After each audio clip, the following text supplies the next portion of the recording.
Dede Kurniasi dari Prodi Manajemen Pendidikan Islam IAI Rakean Santang Karawang. Kebetulan saya mengampu mata kuliah Komunikasi Bisnis dan kali ini lagi ada kegiatan PKDP 2026 di Kementerian Agama UIN Sunan Gunung Jati Bandung, yang insya Allah saya akan membuat video pembelajaran PKDP kali ini. Mari kita saksikan. Assalamualaikum teman-teman. Waalaikumsalam.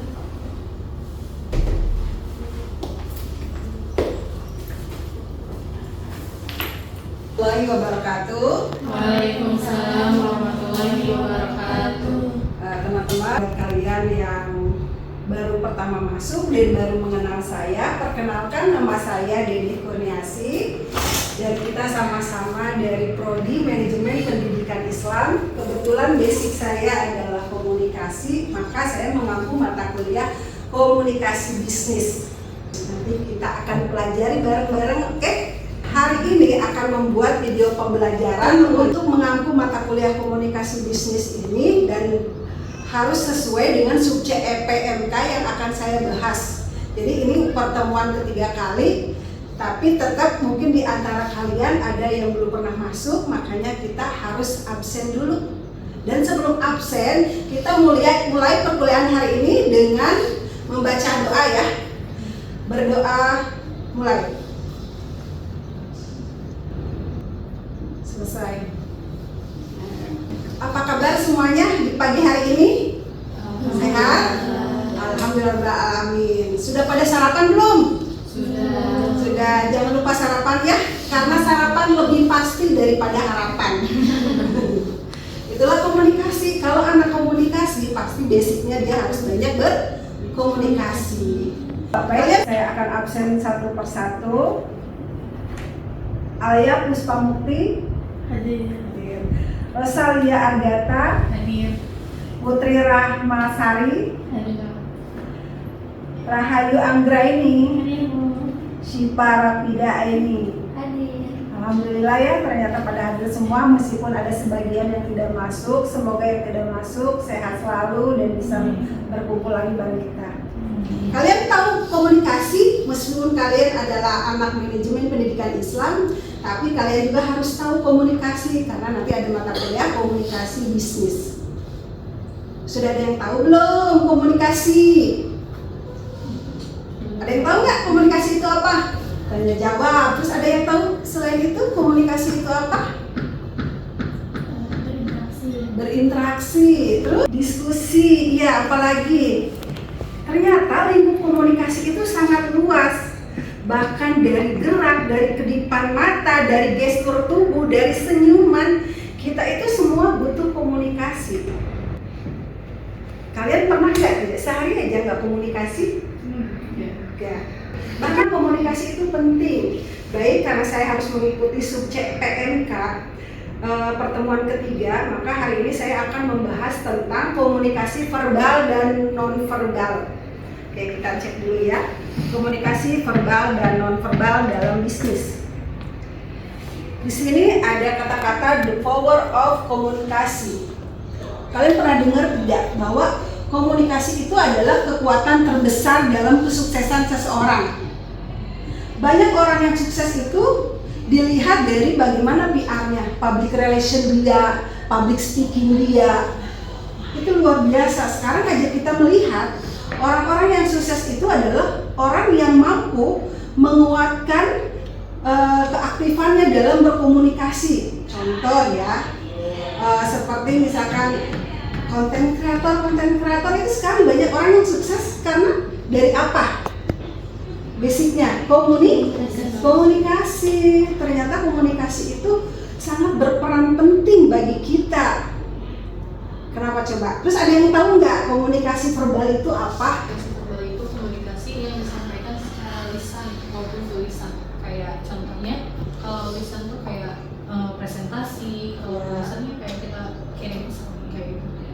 Ya betul. Komunikasi verbal itu jadi berkomunikasi dalam tulisan. Pernah nggak kalian curhat dalam buku diary? Hai diary, saya mau curhat dong. Itu adalah salah satu bentuk komunikasi verbal. Kemudian melalui lisan, kalian kan suka gosip nih, apalagi para perempuan ya, satu sama lain kan. Satu sama lain kalian saling berkomunikasi, itu adalah salah satu bentuk komunikasi secara lisan. Kemudian ada apa lagi? Tulisan, lisan, suara. Komunikasi verbal adalah proses pengiriman dan penerimaan informasi melalui kata-kata, baik lisan maupun tulisan.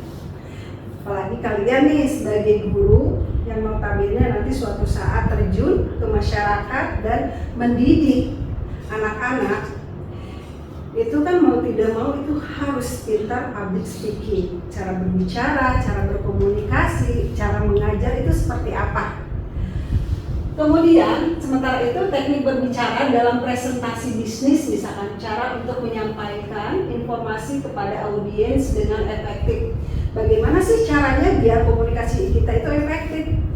Bagaimana sih caranya supaya kita itu menjadi guru itu enak gitu? Dan anak-anak suka gitu dengan gaya kita gitu. Seperti apa? Ingat ya, kalau komunikasi itu tidak hanya kita berbicara, tapi dari cara gerak jalan kita juga itu adalah salah satu bentuk komunikasi. Dari cara saya menyampaikan ke Anda itu adalah salah satu bentuk komunikasi. Dari saya cara bersenyum kepada kalian juga itu adalah salah satu bentuk komunikasi. Komunikasi itu lingkupnya sangat luas. Ketika kalian pengen disenengin sama anak-anak murid kalian, ya harus efektif banget gitu komunikasinya tuh, betul-betul kita jalan ke arah sini dan kita jalan ke arah sini, bahkan tertuju mata yang ke kita pun kita harus arahkan gitu. Itu adalah salah satu bentuk komunikasi. Berikut adalah beberapa teknik berbicara dalam presentasi bisnis ya. Yang pertama itu harus ada persiapan. Persiapkan materi presentasi dengan baik dan latihan. Misalkan presentasi bukan hanya bisnis, itu kan tidak hanya dalam bentuk UMKM ya, tapi bisnis juga bisa kita mungkin kalau dalam pendidikan juga kan kita salah satu bentuk bagaimana sih mendidik mereka gitu dengan komunikasi yang baik itu seperti apa gitu. Kemudian harus ada kontak mata. Saya ketika orang mengantuk, kalau kita sudah tatap matanya itu pasti kan malu sama si ibu sudah ditatap gitu kan. Lantas kita berjalan seperti ini juga, oh ya ini adalah salah satu bentuk komunikasi yang efektif. Kemudian lanjut ada suara yang jelas. Kalau suara intonasi kita tidak jelas, orang pasti ngantuk. Di belakang juga, ngapain sih si ibu gitu kan, nyeritakan apa dan apa gitu kan. Dan akhirnya si murid pun tidak mau belajar gitu. Apalagi kalau sudah basicnya mata pelajaran matematika misalkan seperti itu ya. Lanjut ke yang keempat adalah bahasa tubuh. Nah itu adalah bahasa tubuh, itu adalah body language. Dari gestur ketika kita meragakan tangan kita, ketika kita berjalan ke kanan dan ke kiri. Kemudian tatapan mata kepada kalian, saya memberikan senyuman, itu adalah salah satu bentuk komunikasi.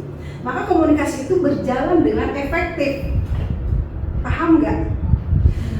Kemudian yang kelima adalah pause. Pause itu adalah sejenak untuk memberikan waktu audiens. Kayak kalian paham? Itu adalah salah satu bentuk pause.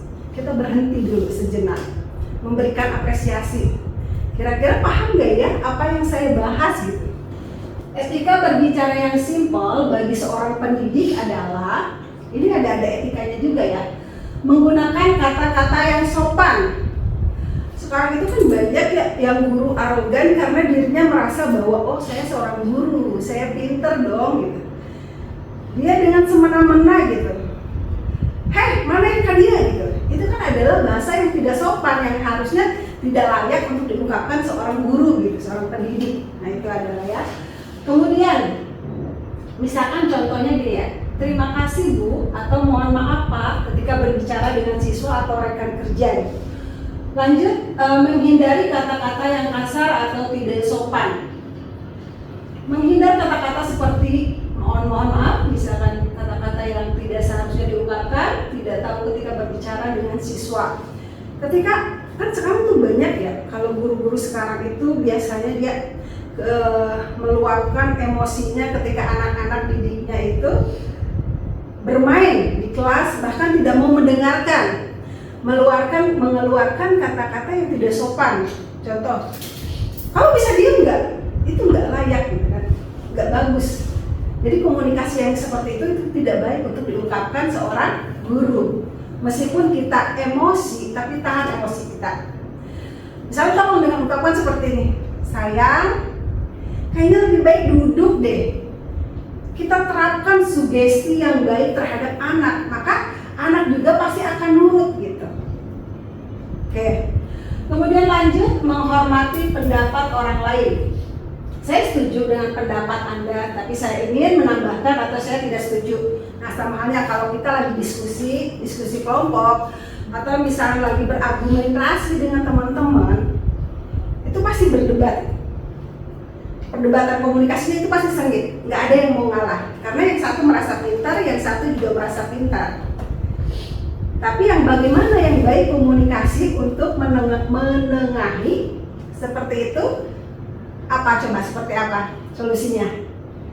Salah satu caranya adalah dengan memberikan pendapat. Saya setuju dengan pendapat Anda, tapi boleh tidak saya menambahkan.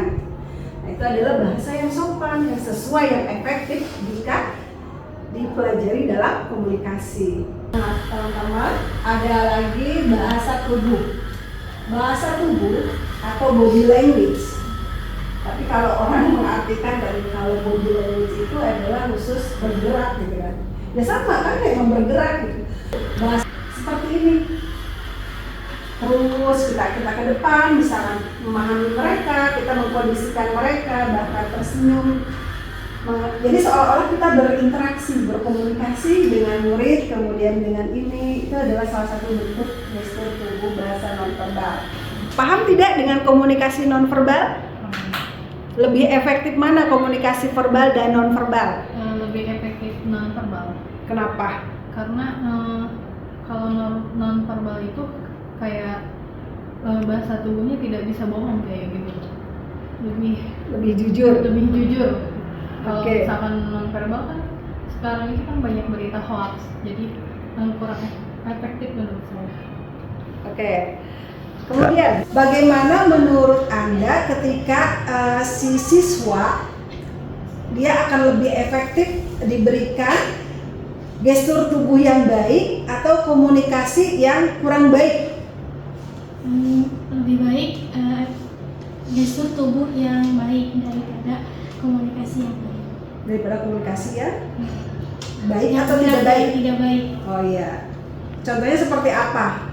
Contohnya saat di kelas pembelajaran gitu kan guru kayak tadi kalau nonverbal itu gestur tubuhnya berjalan-jalan di kelas, maksudnya kayak ke kanan, ke kiri, terus kontak mata dengan siswa, jadi siswa tidak mudah ngantuk mendengarkan ibu gurunya gitu, jadi lebih efektif. Kalau dengan komunikasi yang tidak baik kan kurang baik oleh siswanya, karena kita sebagai guru harus dengan kata-kata yang sopan, yang baik gitu. Gestur tubuh itu tidak bisa bohong. Dia bilang tidak marah, tapi ekspresinya cemberut, sudah jelas marah. Tadi sudah ada evaluasi, kita tanya jawab ya. Dan harus ada evaluasi akhir juga, yaitu melalui quiz background. Jadi mohon diisi dan silakan di scan dulu barcode-nya.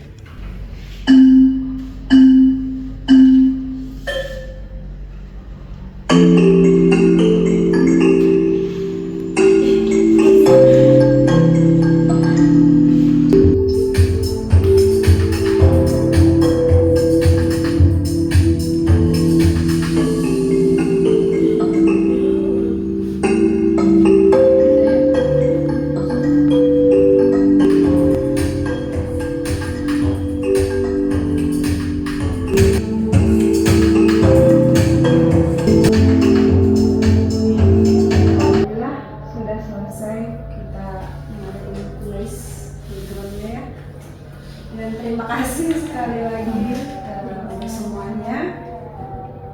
Kita akhiri pembelajaran hari ini dengan bacaan Alhamdulillahirrahmanirrahim. Wabillahi taufiq wal hidayah. Assalamualaikum warahmatullahi wabarakatuh. Waalaikumsalam.